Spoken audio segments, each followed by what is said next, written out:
இயேசு கிறிஸ்துவின் இன்ப இனிய நாமத்தில் வாழ்த்துகிறோம். இன்றைய வேத வசனம்: பொய் உதடுகள் கர்த்தருக்கு அருவருப்பானவைகள், உண்மையாய் நடக்கிறவர்களோ அவருக்கு பிரியம். நீதிமொழிகள் 12ஆம் அதிகாரம் 22ஆம் வசனம். Today's Bible verse: Lying lips are an abomination to the Lord, but those who deal truthfully are his delight. Proverbs chapter 12 verse 22. யாக்கோபு தன்னுடைய வாழ்நாளில் செய்த மிகப்பெரிய தவறு தன் சகோதரனைப் போல வேடமணிந்து கண் தெரியாத தன் தந்தையிடம் வஞ்சகமாய் ஆசீர்வாதம் பெற்றது.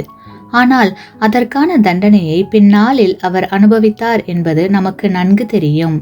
ஆம் பிரியமானவர்களே, நாமும் அநேக நேரங்களில் ஒரு பொய்யை உண்மையாக மாற்ற நினைக்கிறோம். அப்படி நினைக்கும் போது நாம் இன்னும் அநேக பொய்களை சொல்ல தள்ளப்படுகிறோம். ஆனால் இவ்வாறு செய்வது மிகவும் தவறு. நாம் ஒருபோதும் பொய்யை நிஜமாக்க முயற்சி செய்யக்கூடாது.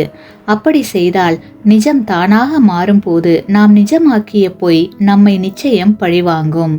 உள்ளதை உள்ளதென்றும் இல்லதை இல்லதென்றும் சொல்லுங்கள், இதற்கு மிஞ்சினது தீமையினால் உண்டாயிருக்கும் என்பதே கர்த்தராகிய இயேசு கிறிஸ்து நமக்கு கூறின அறிவுரை.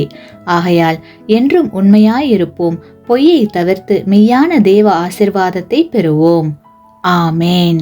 நீங்கள் பெற்ற இந்த ஆசீர்வாதத்தை மற்றவர்களோடு பகிர்ந்து கொள்ளுங்கள்.